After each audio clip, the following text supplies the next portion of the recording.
begin and let people continue to come into the meeting.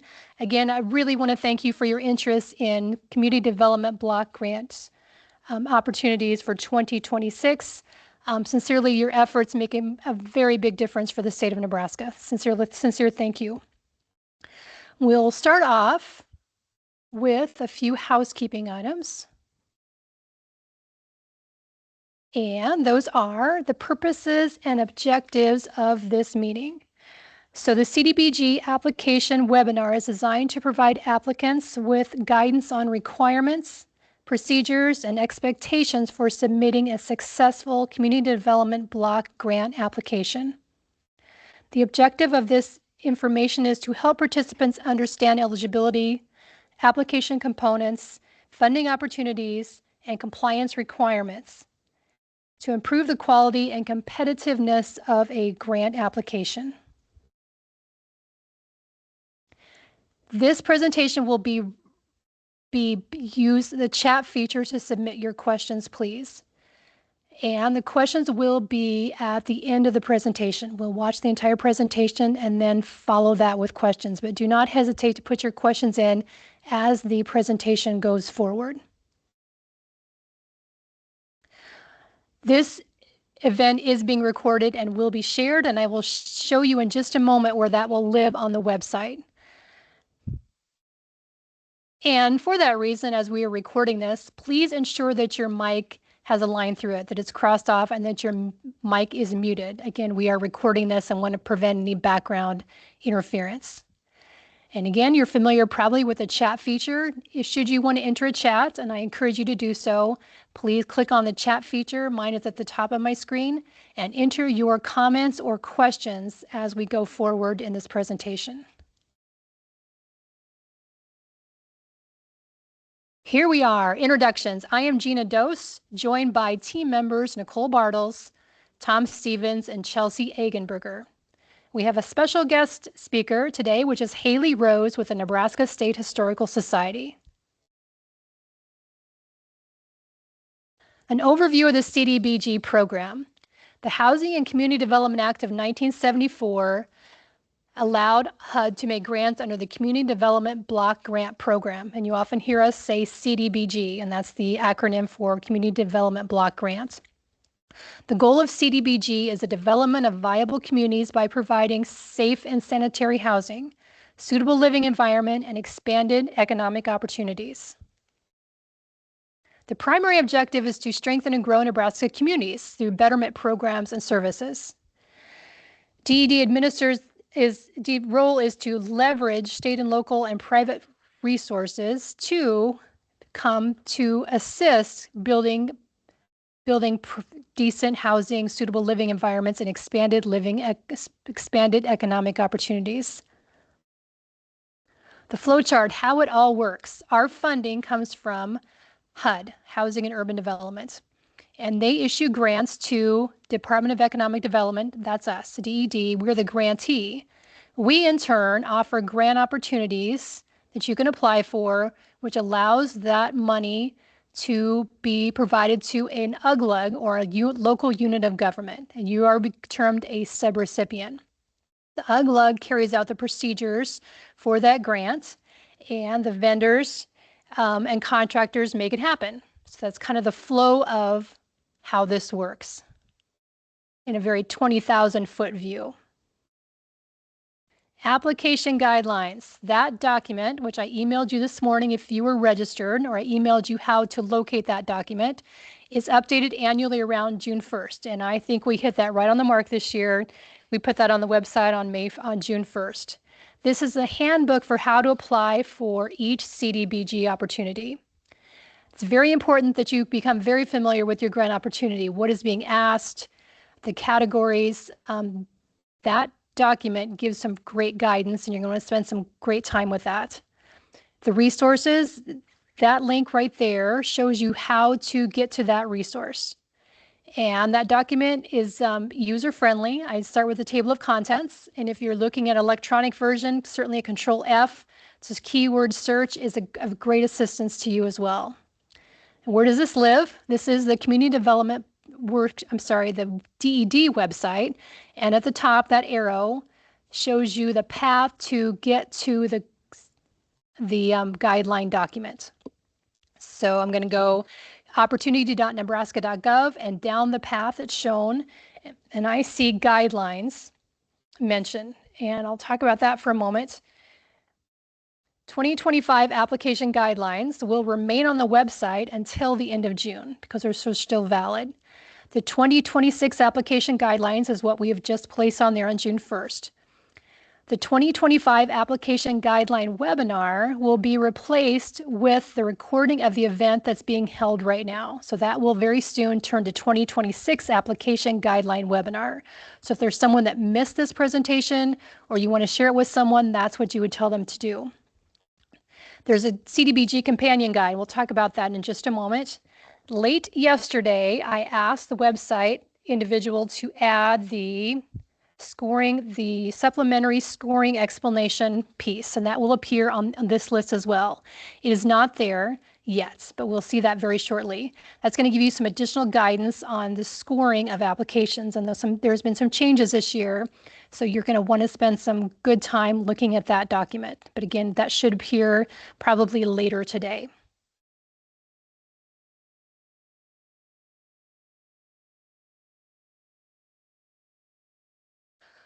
The training structure for today, first we'll do an overview. We'll talk about CDBG application guidelines, and these are guidelines that apply to every grant. And then we will break it down and talk about each individual grant opportunity. First, we'll speak of the competitive grants, and then we will speak next of the open cycle grants. And that is followed by a budget guide, a glossary of terms, and finally appendices and other additional information. This is a structure of training today. It's also the table of contents of your guideline document that I referenced before. So again, that document is the foundation for this training. The companion guide. This is a 20,000-foot view of every piece of the puzzle from application to closeout. And this is, again, there's assistance here. There's links to help you navigate each one. On the website, there's resources. By looking at this, just gives you, again, a 20,000-foot view of the process beginning to end.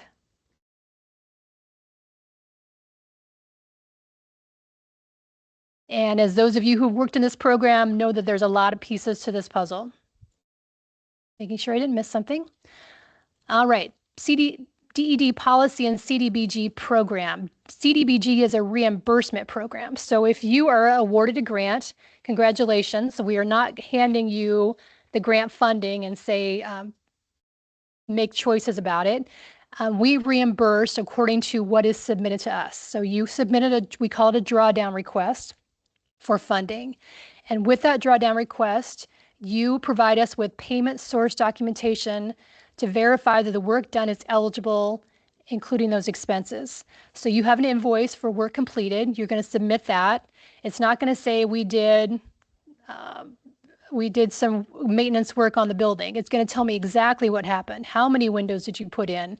How much time was spent? You're going to get down to the details of that event. A bulk invoice is not going to work. We need those details provided.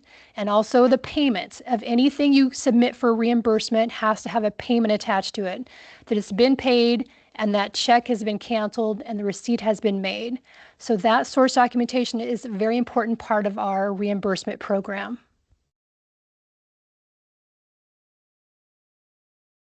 Eligible applicants.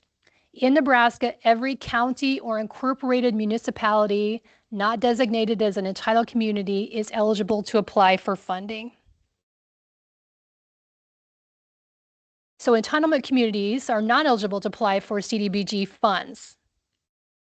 Those communities include Bellevue, Grand Island, Lincoln, and Omaha. These communities receive funding from HUD directly.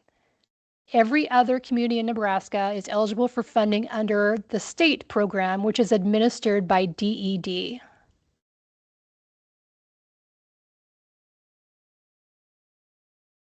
Types of applicants are an individual applicant or a joint application.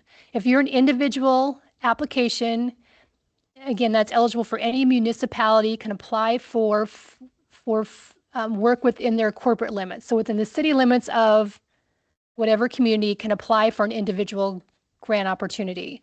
A joint application is such that, for instance, you have a water project going on in its community, and that's going to benefit not only the residents of the municipality, but it's also going to affect the greater county effort. So you might have a joint application with Hall County and Ravenna, for instance.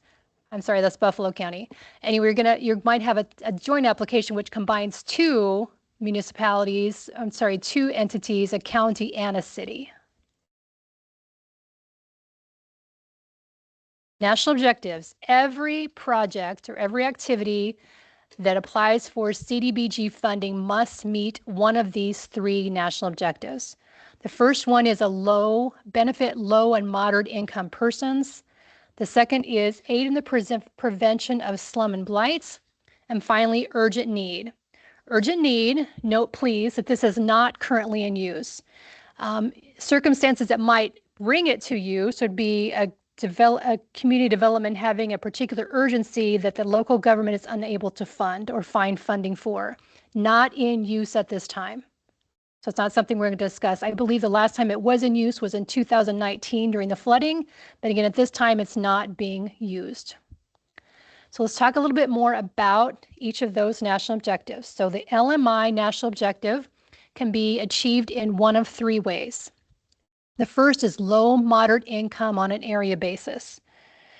LMA service area, we talk a lot about service areas, are primarily residential, and 51% of the residents must meet LMI or must be LMI persons. The second option is low, moderate clientele, LMC. And the way LMA benefits everyone in a given area, LMC benefits an exclusive clientele presumed to be LMI. And those are listed: abused children, elderly persons, battered spouses, homeless persons, illiterate adults, persons living with AIDS, migrant farm workers, adults meeting the Bureau of Definition of severely disabled. So those individual clientele groups must be named as a beneficiary of an LMC project. And the last option under the LMI national objective is LMJ, low moderate income jobs. That refers to job creation or retention that primarily benefits LMI persons. Income is self-certified at the time of application or a time of hire. Jobs are held or made available to low moderate income individuals. That is the LMI national objective. Second national objective is slum and blight. Slum and blight focuses on activities that create a change to the physical environment of a deteriorating area. Determining the extent and physical conditions is essential to qualifying an activity. There are two ways to meet slum and blight. You can do slum and blight area, where you have named a specific area as slum and blight. So any property or any business, for instance, with a downtown revitalization project is eligible within that very specific area. There's also a spot basis. This spot basis is an entity or location, a building that's just one spot. That one spot cannot be part of an area basis, cannot be part of an area that you've already named as an SBA region. These areas must be officially designated by the municipality prior to applying. And the local unit of government must officially designate an area as slum and blight every 10 years in order for it to be an eligible project. At 10 years is important, and then if I get an application in and it doesn't have that, I'm going to really not be able to score it. So that's it can be a very big factor, so keep that in mind. Priority activities. How does the state of Nebraska come up with a list of priority activities? In the work we do to create the consolidated plan, which is the 5-year plan that the state of Nebraska uses to guide our work for the 5 years, we seek public comments on what is needed in communities. Based on that material, these are the priority activities that we have set forward for the state of Nebraska.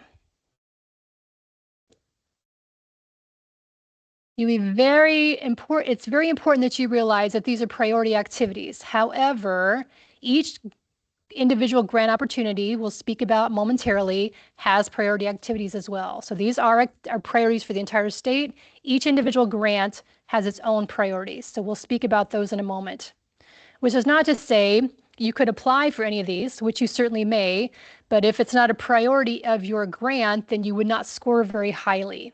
But again, these are all eligible activities. I will say this now, and I will say this so many more times, it is of utmost importance that you keep in touch with your program representative. If you are on the path for a grant, and I know that a great deal of work and hours goes into creating an application, you're going to want to make sure you're on the right path. The DED wants you to be successful at your grant writing activities, so please be in touch with us throughout the process. This is a snapshot of applications. And obviously, you're going to go into greater detail with your choice. Each grant opportunity is named, the application types that you're eligible to apply for, when the application window opens, the deadline, and the contact person. Let you digest that for a moment. I will share that the contact information you see on the side is our names. Every one of our emails is firstname.lastname@nebraska.gov.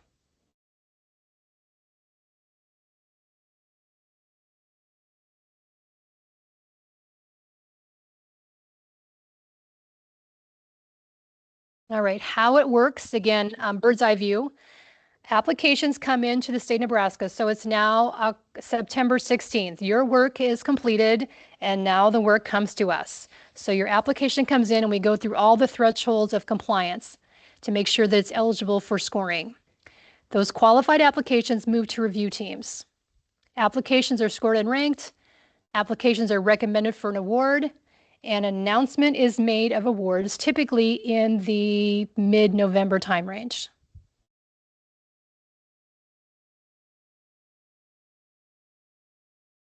Thresholds. Nicole, do you want to take this one? Yep, thanks, Gina. All right, so thresholds. As Gina mentioned, that's step one in the previous slide. We do check the thresholds for application to even see if it can go to a scoring committee. So those thresholds are whether or not the applicant is eligible, and Gina already touched base on that. It has to be a local municipality. That the applicant has no significant unresolved audit findings that are issued by DED, that the applicant is current with all reporting requirements for open awards, including but not limited to the semi-annual project status reports, program income reports, closeout reports, audit reports, notification of annual audits, et cetera. And I will actually have a slide after this that touches base on that. The next one is the applicant is, or the application is complete for required exhibits. Gina already touched on what we will be touching more on what the exhibits are. They are part of the application process. The next one is that the applicant has secured funding and met the required match percentage threshold at time of application. This is a new one. This is part of our project readiness that we are putting into the applications for our 2026 cycle. Please note that this does exclude downtown revitalization, and there is you can submit for a project-specific waiver. So those projects that are dependent upon other funding, such as a water wastewater project that maybe works with USDA loans, you would be able to submit a project waiver to exclude that of having that match at that time, because you might have a different timeline of when those commitments need to be met. And then Gina already mentioned that the activities are eligible and that they are a state priority. Additionally, we are moving our project specific thresholds to this area. And these are not new. So the project specific thresholds are that if you meet a LMA as applicable applicant met the public area benefit test for low and moderate area. So making sure that you are LMA and 51%, that you, if you are using the LMC, that your group has been as a targeted population of those 8 that Gina mentioned. For tourism opportunity, there is a threshold that the attraction has to meet 2,500 visits or more annually from at least 100 miles away. And then if you are applying for a neighborhood facility for a library, the library has to be accredited through the Nebraska Public Library Accreditation Program.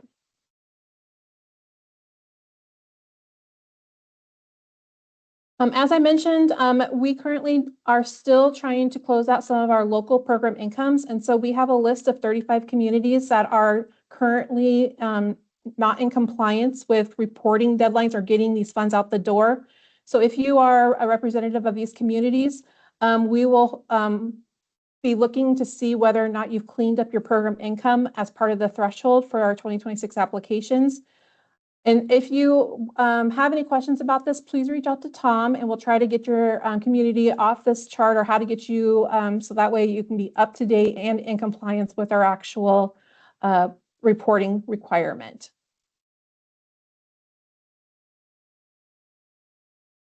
As I mentioned, another threshold is making sure that you have your application exhibits. They're going to be found directly below where the guidelines are that Gina mentioned. There'll be a spot for exhibits under the same headline. What are these exhibits? They're very specific and they each one has a description of how they are or what they are in the application guidelines. Some of them are templates that will have to be completed, but some are just guidance or informational information of how to fill out the application. Some are standalone with others are part of a set. And again, if you want to apply for like a planning grant, then you just go to the planning one and see which ones are applicable to that opportunity. These will be submitted as part of the application online process, and each opportunity outlines which are required and or optional. Here's an example of where they live on the website. So if you were to go and click on that exhibits, they're listed in alphabetical order and they will be on here. So you just click on it and you'll see whether or not it's a template or guidance to help guide you through that part of the application. I will mention that a couple of them are still being reviewed and hopefully we will have them all published here by end of week. There's a couple, if you see, are still 2025. Those are still under review and hopefully, again, going to be published soon. I did want to call out Exhibit Q, again, because this is that new threshold. So this will be the exhibit that tells you or tells us whether or not you have that match available at time of application. This is a required exhibit for all of the applications. And it'll tell us whether or not there's a funding gap, how it will be assessed. There will also be a section in the actual narrative of the project readiness that you can explain whether or not you've met your match or the funding gap. And again, that'll then determine whether or not you probably maybe need to submit that project waiver and kind of give us some more information of you're waiting on a timeline from a different funding agency or things like that.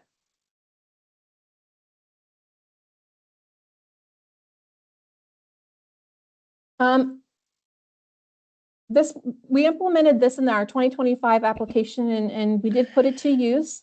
If there is an application that has not met all of the thresholds and there is still funding left, DED will offer the chance for that particular application to go under a curing review, meaning that the application will be sent back to the applicant and they can cure any of the deficiencies that prevented them from moving forward to the scoring committee. This is only going to be applied if there is funding available after the initial review.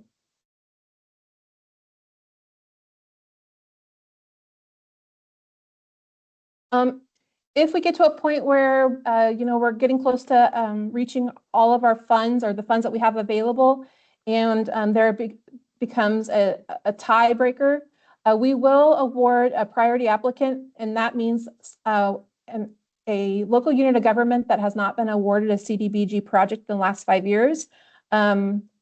So if you've been awarded, you will not be a priority, it'd be the other applicant.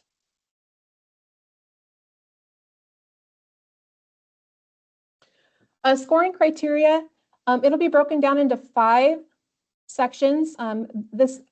It's all of the applications are going to have this except for economic development, which Tom will talk about here after a bit. But the first part will be under project need. And we've really switched to more of a narrative and a subjective and objective type of scoring. In this section, we will want to see clear evidence that the community problem exists or what you want your funds for. We also want to see the data showing the distress or the health and safety concerns, what type of infrastructure problems that there are, what's going on in the community to want the funds. The second part will be under project impact, and this is going to be really about the measurable outcomes. How many people are going to be served? How many businesses are going to be served? What is the long-term commitment, the lasting change that this project is going to do? We've provided a lot more that area of narrative around this part that you can include in this.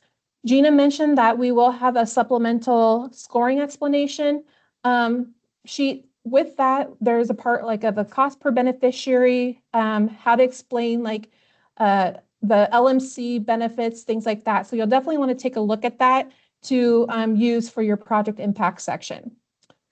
Project readiness, we are really going to be focusing on how prepared is the applicant to begin and complete this project.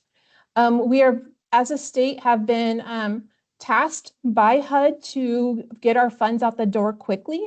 And so we have really put a focus on this project readiness to see if projects are ready to, once they're funded, to ready to begin and not be delayed. We're trying to find projects that will not continually want to be extended.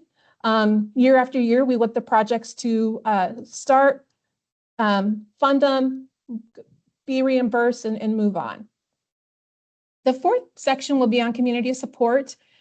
This will really be focused on citizen participation, and that is a part of the exhibit, Exhibit A, which is your public hearing, but also you have a public citizen participation and Exhibit C. And so we want to see, are you engaging your community citizens?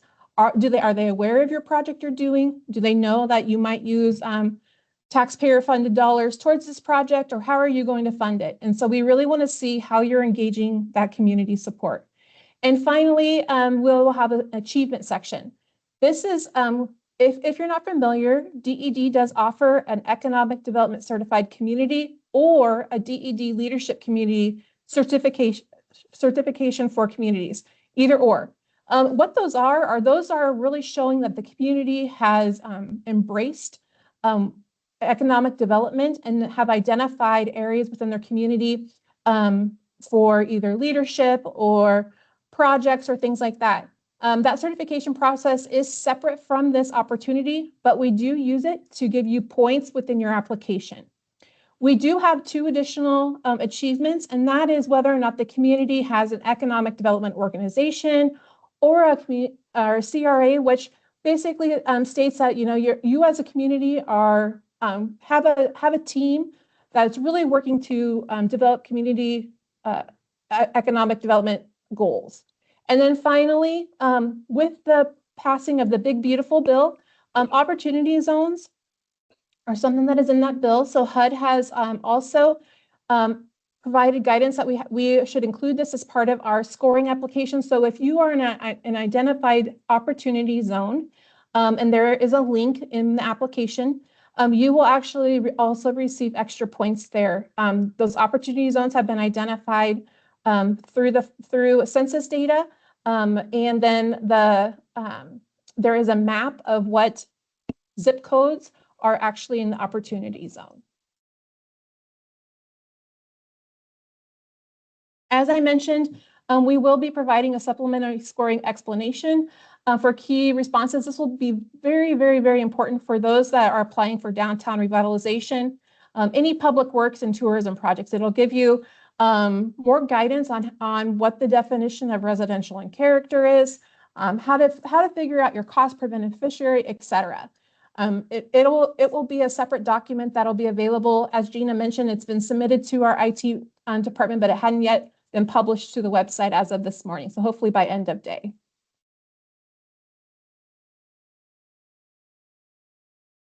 I did want to make mention of there are some pre-award compliance things that you must know about regarding federal dollars, and that is choice limiting action. So it's very important that you don't do any type of activity prior to being awarded. That includes any buying of land, leasing, rehabilitation, demolition, new construction, ground disturbance, any of that type of thing, making sure that you do not do that, because that could be a choice limiting action and can prevent you from receiving CDBG awards.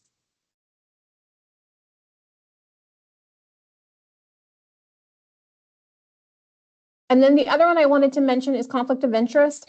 It is very important that you disclose any potential conflicts of interest from the very beginning of your project, making sure that if you have people that are elected officials, employees, consultants, or beneficiaries that are going to be part of putting your award together, that they are maybe not on your scoring committee, or maybe they exclude themselves from different aspects of the project.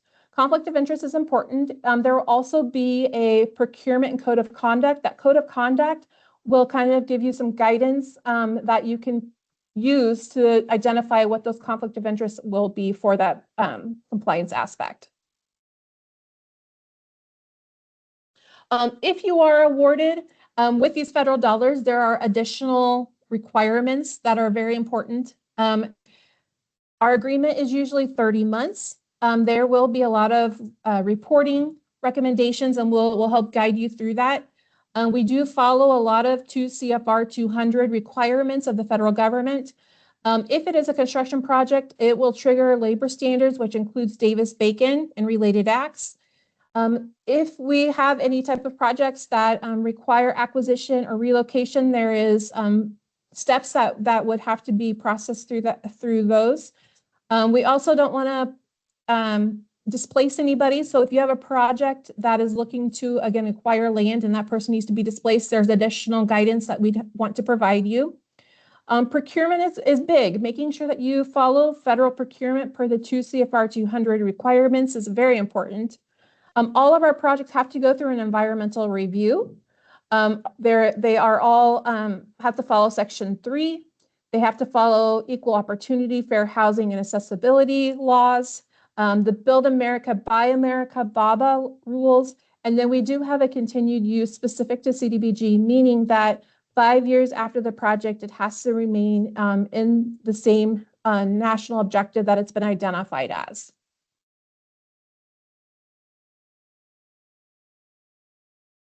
As I mentioned, our awards are typically 30 months. And so once you get that notice of approval, usually we go into a contract shortly after.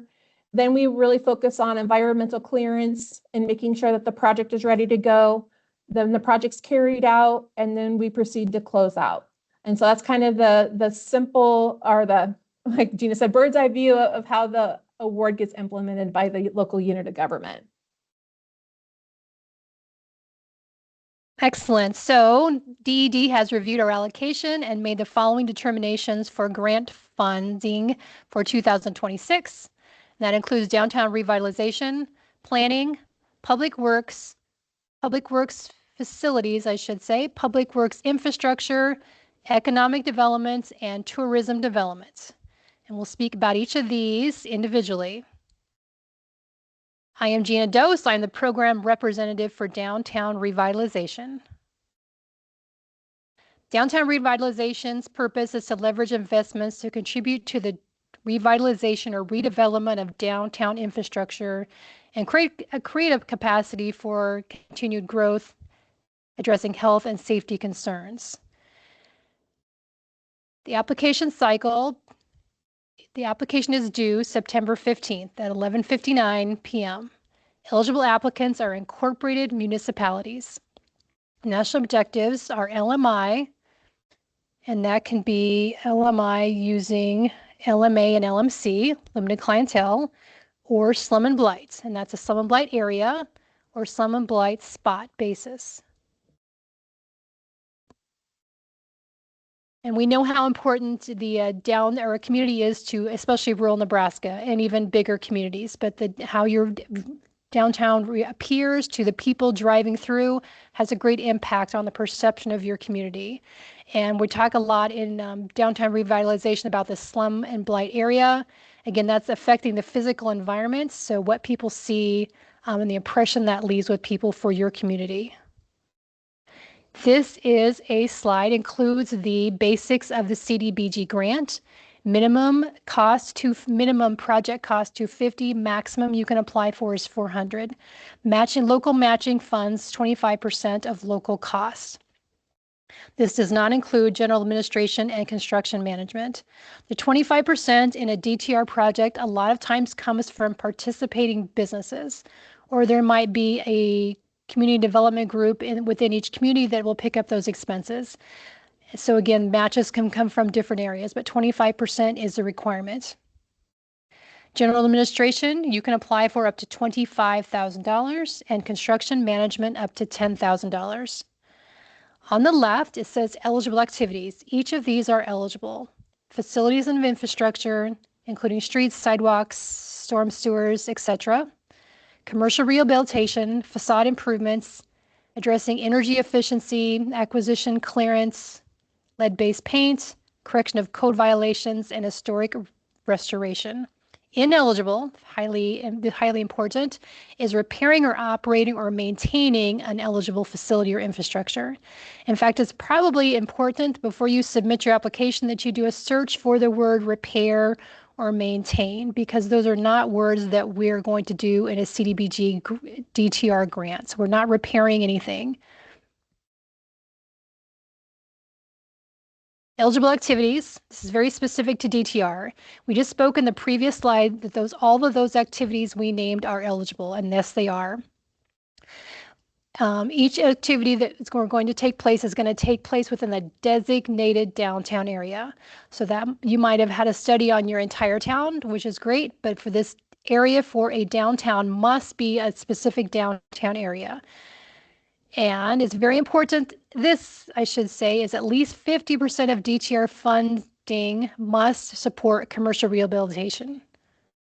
Other things that can go with that as a lesser amount, 5149% budget, for instance, you can include any of the public facility improvements listed. But again, commercial rehabilitation is at least 50% of your budget.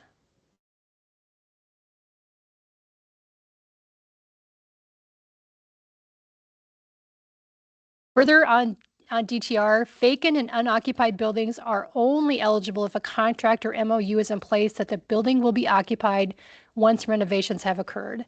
And we know in small town Nebraska that there are a lot of empty spaces.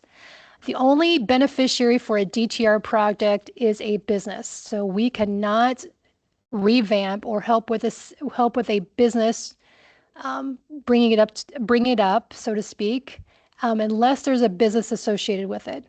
And if you intend to have a business, that's great, but there must be an MOU or contract in place that a business will occupy, not that you intend or hope that will occupy. That has to be in place before a project can be approved. Funding for nonprofit buildings is not allowed, nor is the improvement of public buildings. So if your post office wants work or your city county building, that is not eligible for CDBG funding. If a nonprofit owns a building, that is not eligible for CDBG funding. Roofs are not eligible for DTR improvements. Roofs are considered maintenance items, and as I spoke earlier, maintenance items are not something we entertain with CDBG dollars. It is advised that DTR funds, when allotted to your community, are given until they are gone. So you have applicants, and you give that until the money's gone. Prorating of amounts is not advised. When I say prorating, what we have has been attempted was we give out money, yes, but if there's money left over, we redistribute it to those people who had prior applications. That is not advised. Please do not go down that road. It will not be approved. Program guidelines. Program guidelines are an essential piece of the downtown revitalization project. In this what we call rule book for DTR, it tells us all the details. How do I apply for this grant? How my reimbursement works? Every piece of that grant is in a document that I can refer to, and people wanting to participate can refer to make sure that they understand, and all the details are laid out. Exhibit P, and we showed you just a moment ago how to look at exhibits. Exhibit P tell all the guidelines of what must be included in an application guidelines, in a program guideline document. Municipalities use those to manage a grant, but to establish clear expectations so everyone is on the same page. Everyone applying plays by the same rules. Very important. Fair and honest, obviously, is something we hear again and again and again and again. Scoring criteria for DTR is on the screen. And again, you're gonna want to refer to that supplemental guide to see exactly what we're looking for project need. Impact, readiness, community support, and achievements. 100 points maximum.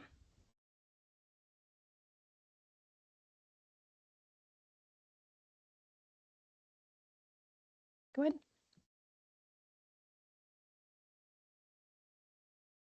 Haley, were you able to join us? Yeah, I'm here. Oh, excellent. Haley is with the Nebraska State Historical Society, and Section 106 is a vital part of downtown revitalization. So we've invited a special guest star to join us today to speak about Section 106. Please go ahead, Haley. Okay, so this is fast forwarding quite a bit. Environmental review doesn't happen until the community has been awarded, and then the sub-recipients from the community have been identified with a specific project.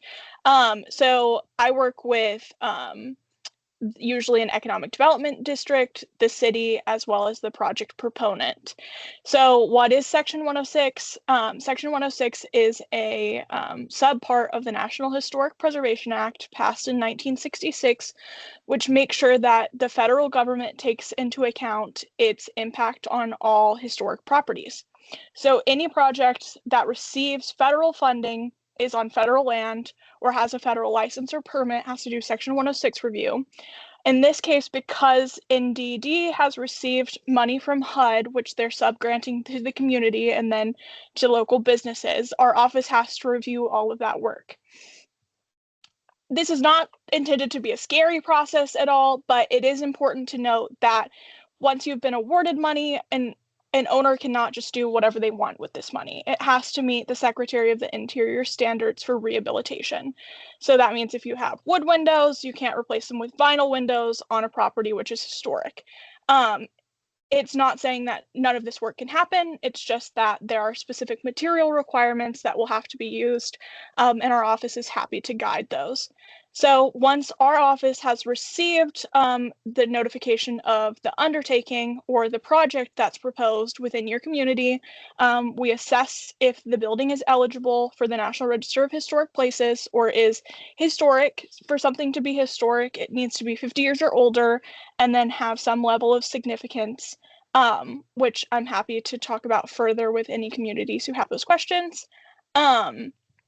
Once we receive all of the information that our office needs to assess that impact, we have 30 days to do it. If we ask for more information, often I ask for more in-depth quotes about windows or masonry repointing, stuff like that.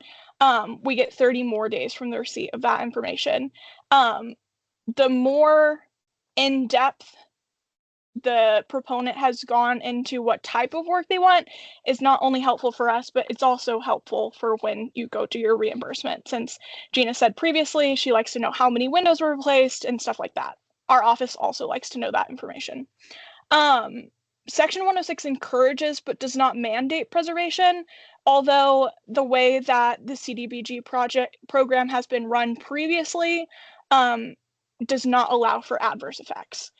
There have been some instances where adverse effects have been mitigated, but it creates a lot of headache for both our office, the city, and DED. So most of the time, our office has final say on what has to happen to a building.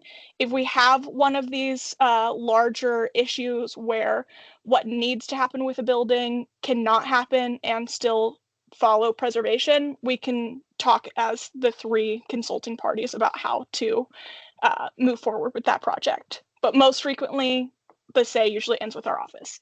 So the Section 106 review process is the Economic Development District or the city initiates Section 106 review about the specific project, usually using our form, sending it to our office. Ideally, you would know the age of the building if it's already listed on the National Register, or if you're a certified local government, if it's been locally landmarked. Then if it is historic, you would say, yes, it's historic, we're replacing windows, or we're doing tuck pointing. These don't affect its ability to be considered eligible for the National Register. And then it comes to our office. Our office either agrees or disagrees. If we disagree, we usually provide conditions to the work. Our conditions are really important. If our conditions are not followed, DED cannot release the funds to you because you have not met the stipulations for historic preservation. So if it is released, that money can be clawed back by DED if they so choose to, or they cannot release the funds at all. And that is not up to me. That's completely up to DED. So you can go to the next slide. So this is our old form. Our new form is on the website.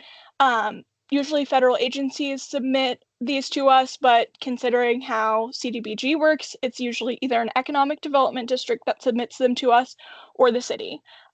We like just one point of contact. Sometimes owners or contractors need to be looped in, but then things get a little wonky because our office is sending the notice to proceed from environmental review to the wrong person. So we like to have one point of contact, CC people if you need. We will determine if there's an undertaking. All CDBG projects are an undertaking. You'll have to consult with us no matter what because of the use of federal funding. So this is not only for downtown revitalization. Our office also reviews any public works projects and things like that. So you'll send us this form. Our office will review it. Likely we'll ask for more information. We'll issue our conditions back to you. And then after that, it is out of our office's hands. We don't come back at the end and say, you have satisfied the conditions. That's left to DED. Our office really just has that one touch point kind of at the beginning to middle of the project. And I'm happy to answer any questions if there are any. So I told you earlier that we were going to hold questions till the end, but because Haley time is valuable, if you have questions specific to Nebraska State Historical Society and the Section 106, please enter those now. Haley will stay on for a few minutes, and Chelsea, you're welcome to interrupt us to get those in play. If you don't reach out to get a chance to speak with Haley today, I will say that the Nebraska Department of the Nebraska Historical Society is excellent at responding, and the customer service is really phenomenal. So please reach out to them to get the help you need. So again, hang on for a few minutes, Chelsea, and then you can leave. And thank you so much for joining us today. Excellent presentation, very important. Happy to do it. Thank you very much. All right, Nicole, you want to grab planning? Yep. So planning will be an opportunity that will be available for the 2026 cycle. Next slide, Gina. The purpose of the planning is to provide communities opportunity to solve problems and meet citizen needs through an integrated community planning process.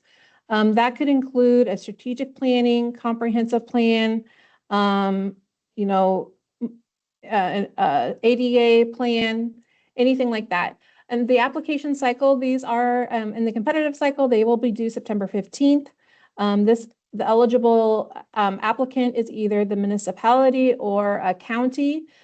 The national objective is either slum and blight or LMI, which is your low and moderate area, or if you have a clientele that you're wanting to do a specific plan on.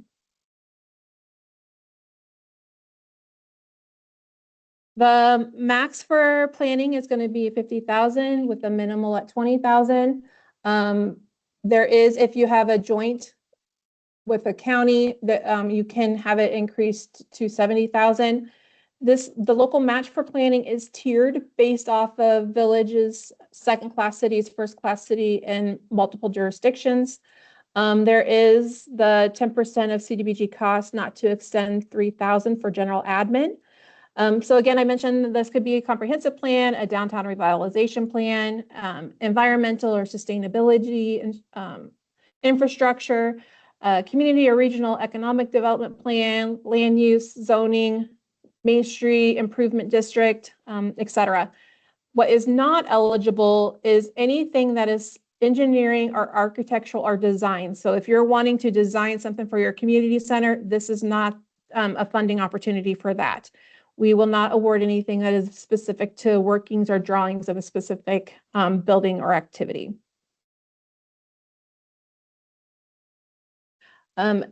This one will have the project need, project impact, project readiness, and community support. I mentioned previously that there was an achievement. This one will not include achievement.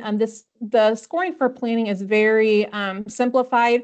It doesn't have as many questions as the other opportunities.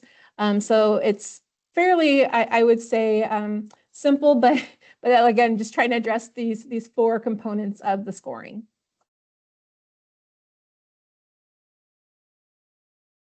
And before we move to Public Works, Haley, we did get a question regarding, can you speak a little bit to how SHPO standards interfere with proposed energy efficient improvements for DTR? Yeah, so I was just responding to that, and there's a couple of links that I'm going to attach. But energy efficiency improvements must still meet the Secretary of the Interior standards for treatment of historic properties, usually rehabilitation. So just because a vinyl window is more energy efficient does not mean that it would be approved for a historic building.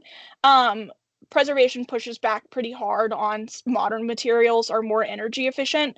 The difference is technical, and I don't know that we need to get into it here, but the NPS, National Park Service, has released a lot of different documentation about energy efficiency in historic buildings and how often the replacement materials that historic preservation requires or heavily suggests are in fact energy efficient as well.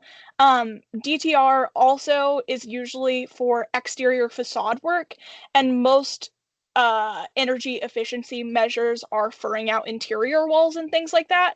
So I don't know how CDBG DTR would deal with some of those energy efficiency items, but as far as windows, which usually are what I see for energy efficiency in the downtown revitalization project, just because it is for energy efficiency does not change the type of material that our office will suggest. And I will attach that documentation in the comments. Thank you so much, Haley. Appreciate that very comprehensive response. All right, y'all. Hello, I'm Chelsea, and I'm the Public Works representative, and I'll be telling you about the public work opportunities, starting with facilities. Take us to our next slide. Thank you, Gina. So the Public Works Facilities opportunity provides for a broad range of investments to communities investing in effective and affordable facilities that address strategic long-term developments. So the applications open July 1st and close September 15th, 2026. Additional cycles for this funding year may become available. Nebraska incorporated municipalities and counties are eligible to apply and will qualify under the low to moderate income individuals, either through low to moderate income on an area basis or low to moderate clientele. Eligible facilities activities include childcare facilities, community centers, senior centers, accredited public libraries, fire and rescue buildings, including fire trucks, neighborhood parks, tornado and safe shelters, removal of architectural barriers. Ineligible activities would include buildings used for general governmental conduct, general government expenses, and facilities and equipment used primarily for political purposes. So the minimum amount for the CDBG funds for public works are the same as last year. So $250,000 is the minimum, and the maximum is still $600,000. These projects are eligible for up to $5,000 in construction management and up to $25,000 in general administration. So as talked about earlier, with matching funds, public works projects require matching funds that are a percentage of the CDBG project costs. So as Gina also mentioned, that does not include the general administration and construction management costs, just the construction costs.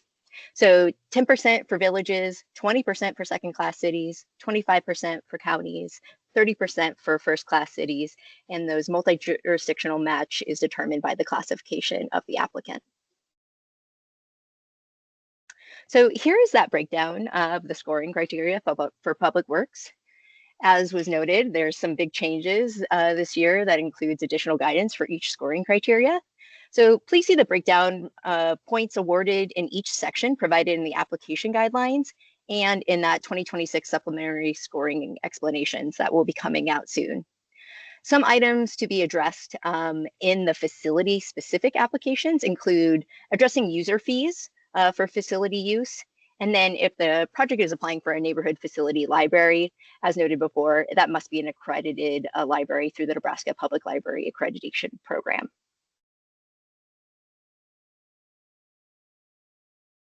All right, and that brings us to public works infrastructure.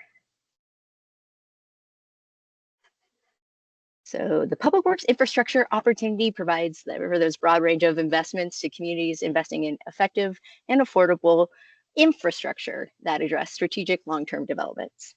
And just like public works facilities opportunity, these applications are going to be open July 1st, closes September 15th.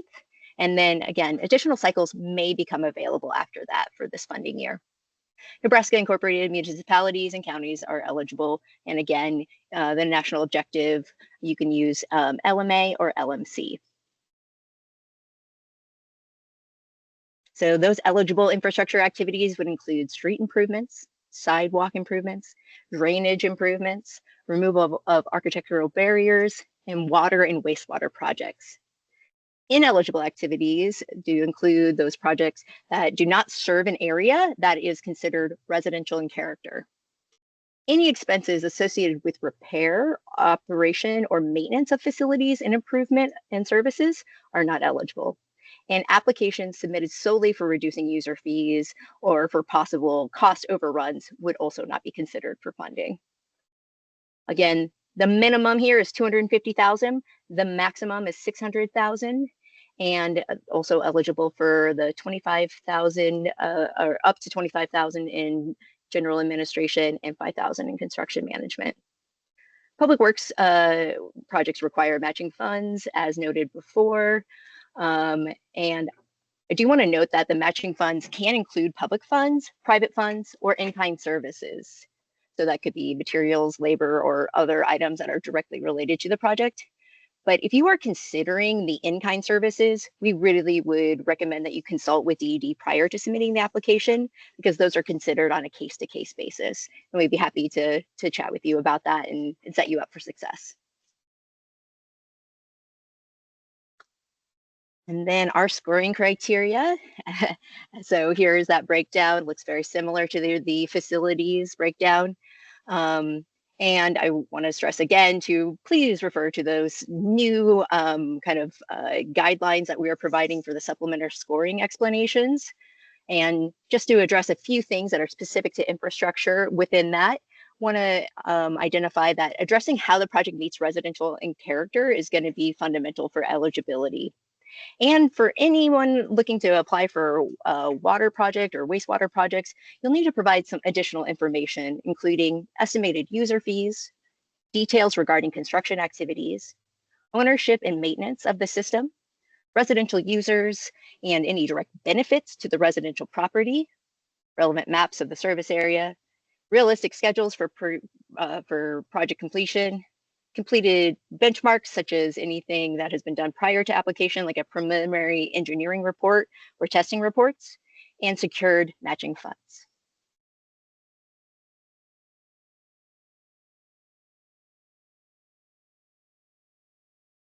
And with that, I'll turn it over to Tom. Good morning. Economic development. Next slide, please.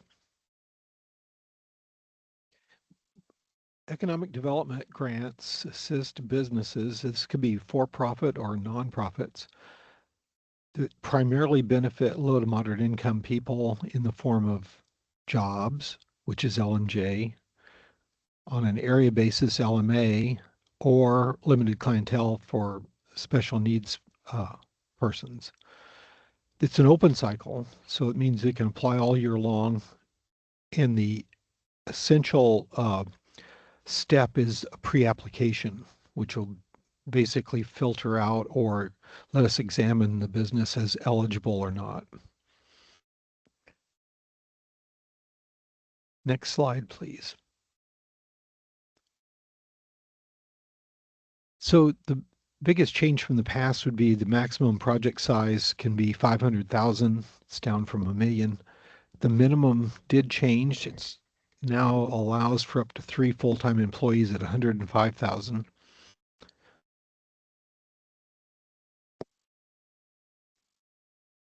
We can do grants or loans to businesses through the applicant community.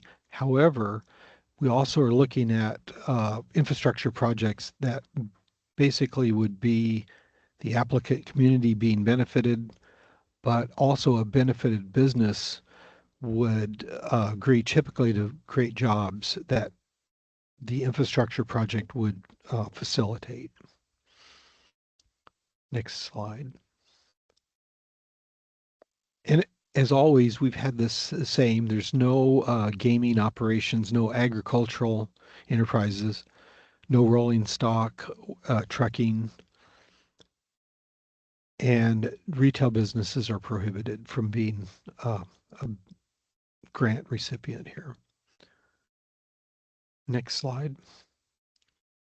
Typically, when you create jobs to 51% or more are held by low to moderate income persons. There is a standard of $35,000 per job. There's a $350 per LMI person if it's that kind of a LMA type national objective. We do still offer retained jobs. The business, it's tricky to get these, but it would be showing that the business may, or part of the business may fail or lose jobs without assistance. Job maintenance, by the way, is a time period for holding the job open, not necessarily, the word retainage has special meaning.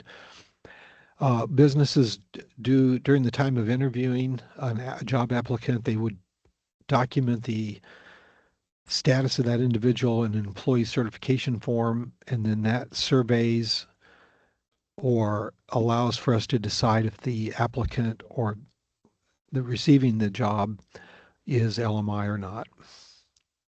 Next slide. Typically, if we do a loan, it's going to be monthly payments. The maturities and terms of the loan can vary. It may include forgiveness, and it may involve a nonprofit development organization if there's a payback of a loan.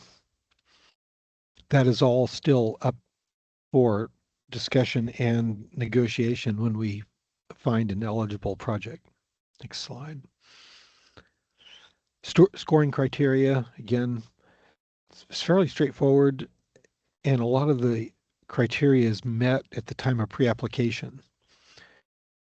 Next slide. Oh, good. Okay, so we're on to tourism, and Nicole will take it. Thanks, Tom. All right, our final opportunity is tourism. This is to provide investments in effective and affordable tourist attraction facilities to qualified communities that are investing in long-term development. This provides a sound basis for assisting tourist attraction projects that have attracted significant financial support and are likely to have long-term positive impacts on their local communities. New for tourism this year is we are going to have a pre-application, much like how ED operates. And so that'll be available July 1. This is an open cycle. So the other new thing that will be happening this year, and I don't know if Tom mentioned it, when we get applications on the open cycle, we are going to review them on a quarterly review. Because it involves an additional review from a committee, it's best to schedule those just because of utilizing other DED staff to help us with that process. And so they will be reviewed every quarter. Eligible applicants are the municipality and the county. For national objectives, this one can also, for the low and moderate income, can be based off of area, clientele, jobs. Slum and Blight is also a national objective opportunity through the area or spot basis.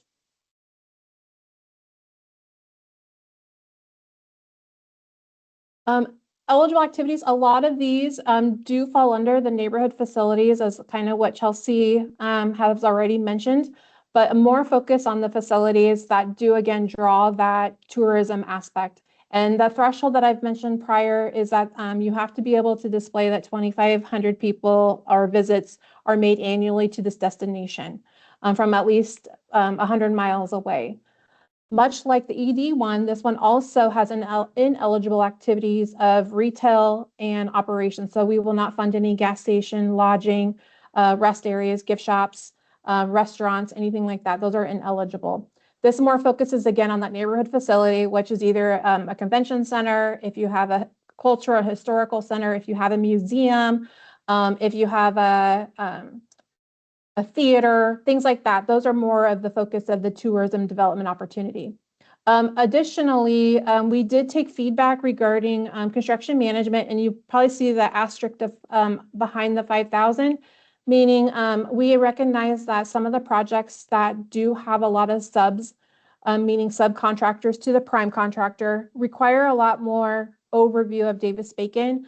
And so with this, along with the public works facility, there is an opportunity to ask for additional funding to help support that oversight. But currently it'll be set at 5,000 unless that request is needed. This one, new this year, we did bump this up to match our public works. So our max is at 600,000. Our minimal is 250. General admin will be not to exceed 25,000. Much like ED, if we are creating jobs, it does have a public benefit of 35,000. And then there is a set 25% for matching funds for this particular opportunity.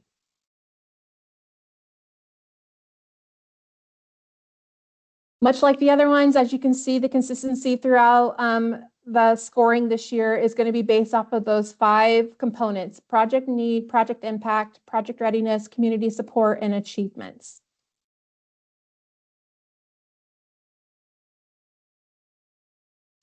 So I just kind of wanted to, we're reaching our closeout here, what the main changes are with our 2026 applications.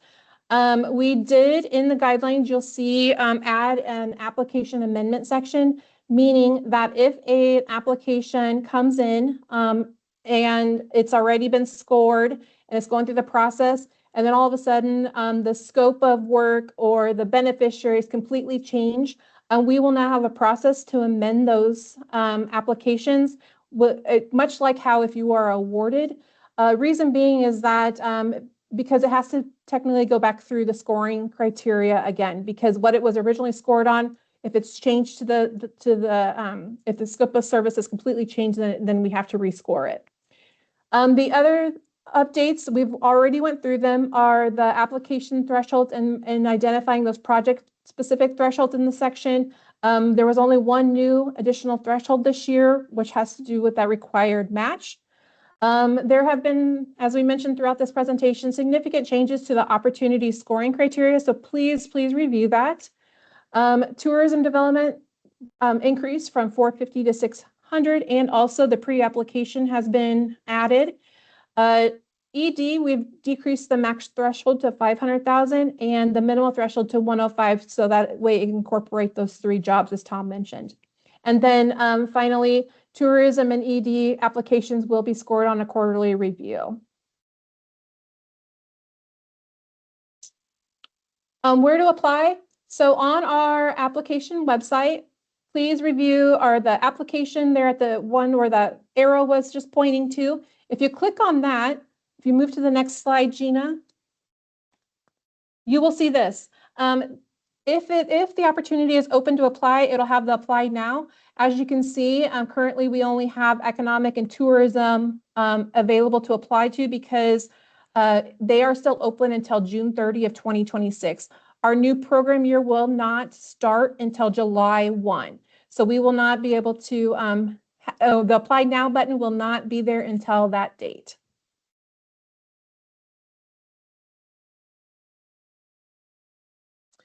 Additionally, we wanted to add this slide in. So this is part of that companion guide that we've already mentioned previously, but we really wanted to highlight this section. DED uses the grant management system, UNA, formerly known as Amplifund. And if you are a community that is new to being applying to our program, you might already actually be in our system. So we would want to make sure that before you create a brand new portal, to reach out to us to see if we can get you access. Now, if you've applied to other DED programs, such as our business or incentives, you are already in the system. So we would want to make sure that your application and stuff stays in your specific portal. Now, if you need to change who has access to that portal, that is also in that companion guide that Chelsea dropped in the chat box. If you need to add an application preparer, there's ways that you can add them to your portal to get access to your application. And so we just wanted to highlight these specific sections for that. Here's where, oh, yep, go back one more. Here's that B, there is links in there of how to add that user to the portal, and that's provided in that companion guide that was posted in the chat. And again, this is another link in that particular one that'll tell you exactly how to walk through how to add people to the portal system.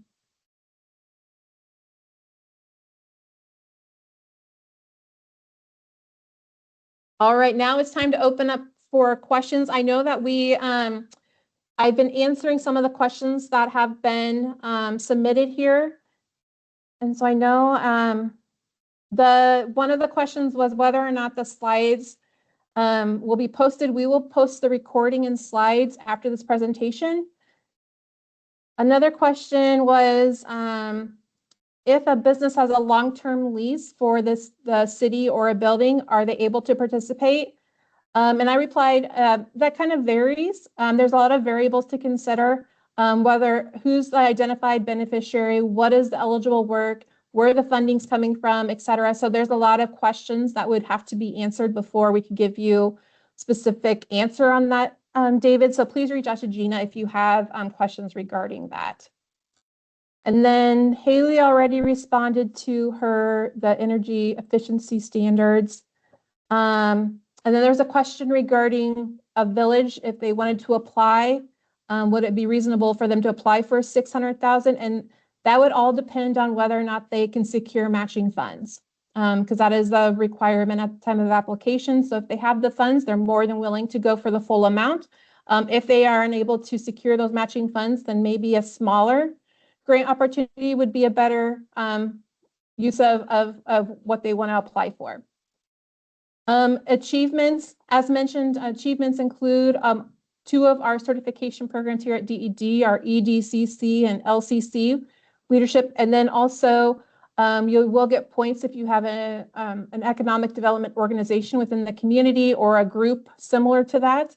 And then we are incorporating opportunity zones, which ties into the federal government's push for through the big beautiful bill and putting focus on those particular zip codes throughout the state.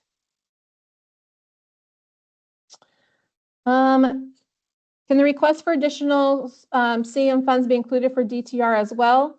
That is a possibility, Brittany. I think we would just have to do it on a case-by-case basis of what's going on.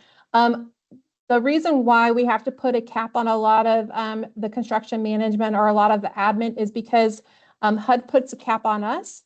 And so like for admin, for example, if we were to increase admin, then we'd have to take away our planning opportunity because it's all under a percentage of how much of our allocation dollars can go to those particular funding. Same with construction management. There's a little bit of formulating that particular request, and so it could be on a case-by-case basis.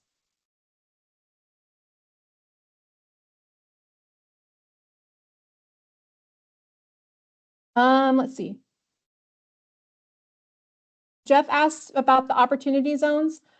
So currently, if you're following opportunity zones, the DED did ask for applications. So what happens is there's all of these zip codes that are offered an opportunity zone, but as a state, we have to funnel it down because there's just not enough money to focus on opportunity zones outside of DED. So there was applications, I think that they were submitted May 1st to DED.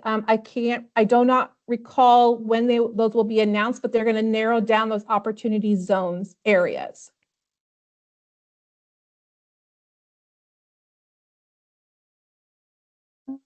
Hopefully that helped answer your question there, Jeff.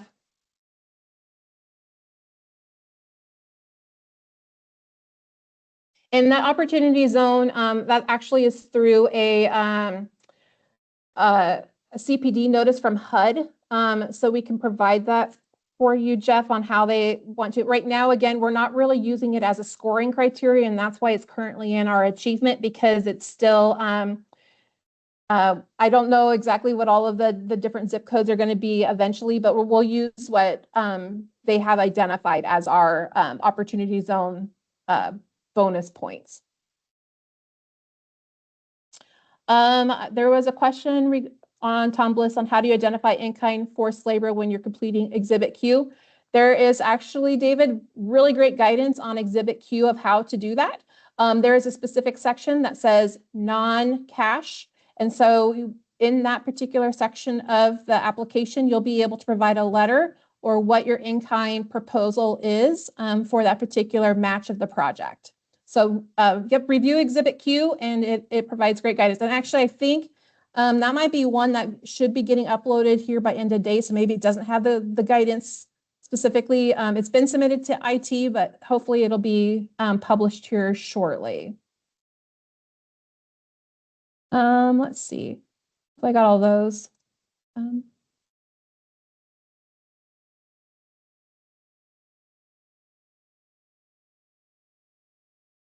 Let's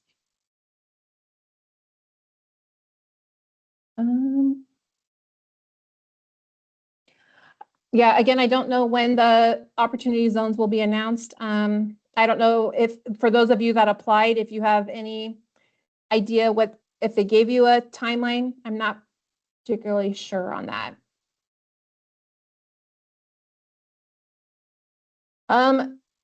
Regarding visitation for a museum, hopefully they are checking of how many people are visiting the museum, whether that is through a guest book sign-in or a user fee, as Chelsea mentioned. There's different ways that they probably should be tracking how number of visitors. If we don't have that, then we don't know the impact that the funding will make. And so it is important for the museum to provide that.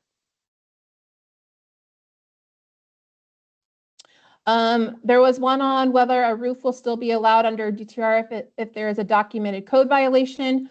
If it is under a code violation, that there is a possibility that it could be a roof. The reason why roof is not eligible, though, is because we consider it a maintenance issue.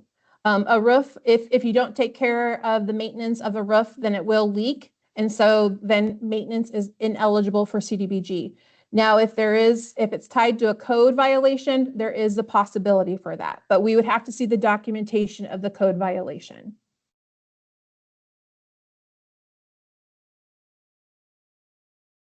Again, for DTR, if a business owns a building that is used for nonprofits, it's eligible. There's a lot of variables to that, and so there's no specific answer to that. We'd have to know who the identified beneficiary is, the eligible work, the funding.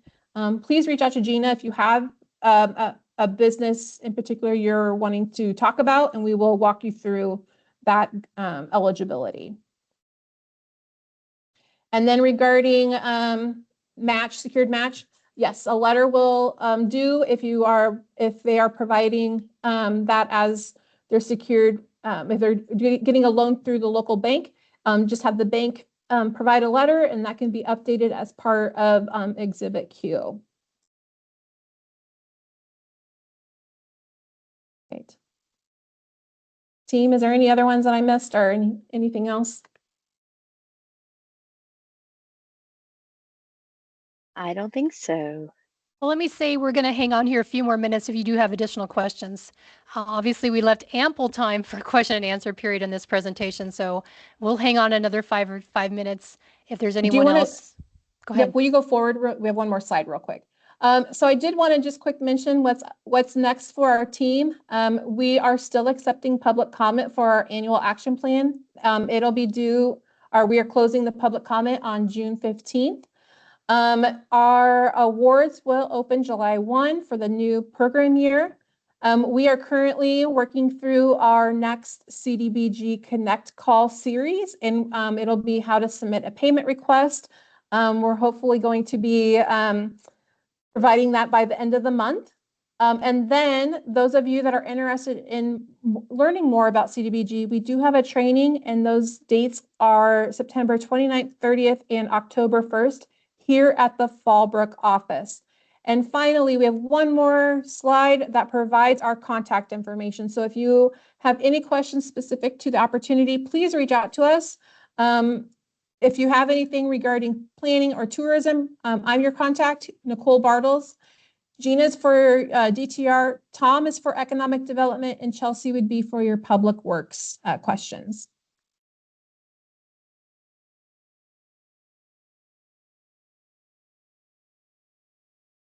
All right, well, that formally ends the presentation. But again, if you have questions, I welcome you to please provide those to us at this time or reach out to any one of us individually for those answers. DED wants you to submit successful grant applications. So put us in your circle, meaning, again, you want to probably be in contact with your program rep to make sure you're on the right path as you create an application. And that's why we exist. So please reach out. We did get one more question in the chat. Excellent. Does NDE ever make recommendations for changes to the CDBG programs from in-field suggestions which continually come up? And then Jeff said, you guys do a great job. Thank you, Jeff. We make changes based off of public comment. So as I mentioned previously, we are accepting public comment for our annual action plan through June 15th. And so please provide that feedback to us. We also we do a lot of like stakeholder engagement. We did a couple of them this past year regarding construction management. We did one on our CDBG Connect of topics that you guys wanted to see. We did another survey feedback on training. And so we do make different changes to our program, and it's usually based off of public feedback. And so if you have anything that you would be wanting to see for future CDBG, I would encourage you to submit a public comment in our availability, and that's ded.publiccomment@nebraska.gov. I think I forgot the email on that.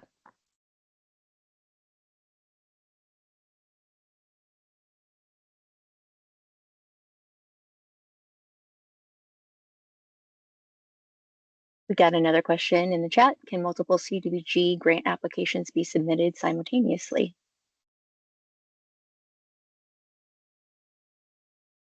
Can you answer that? Yes.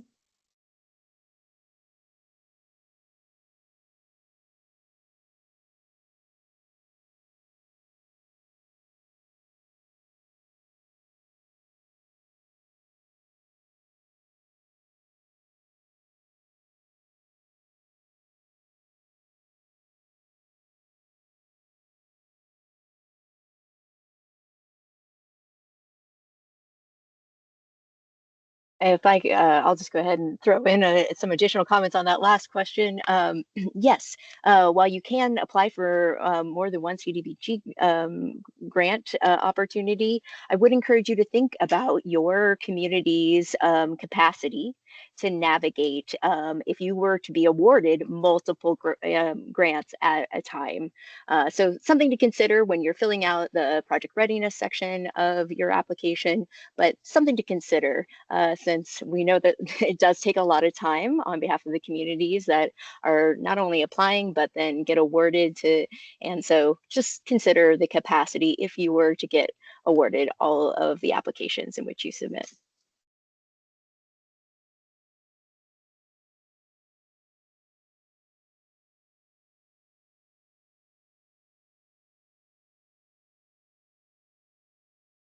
I'm going to say we will hang on here until at least 11 and obviously longer if there's additional questions. So please enter your questions at any time.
Thank you all for your great questions and joining us.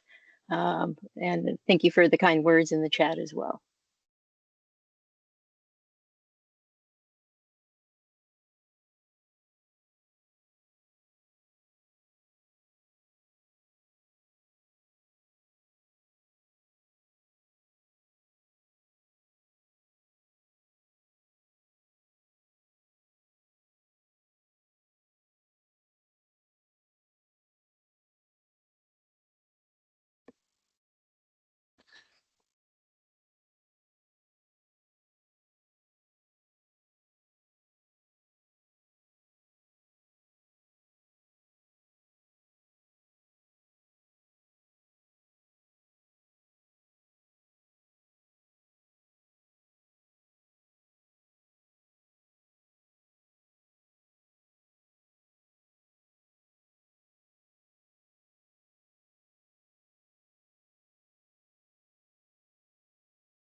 You can enter any questions at this point in time. We'll be terminating the meeting at 11, but if there's additional questions, you're always welcome to reach out.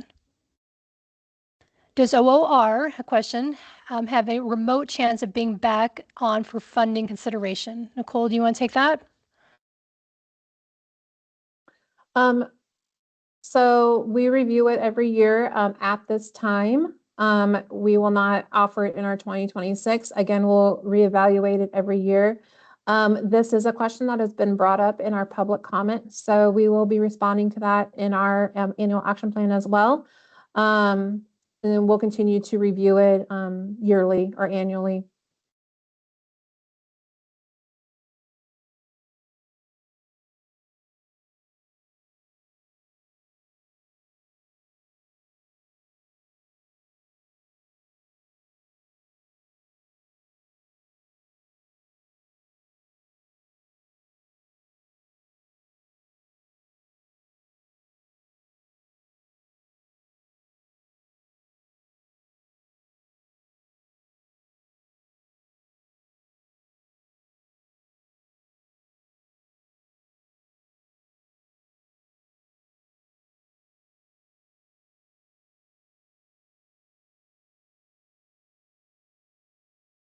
All right, thanks everyone for joining us. Nicole, are you still typing something out? Oh, you're muted, but I'll wait to end before. I'm gonna do one more response here, so it's in here, and then I'll. Perfect. Thanks everyone for joining us today. Great questions. Don't hesitate to reach out to us if you have other specifics you'd like to address.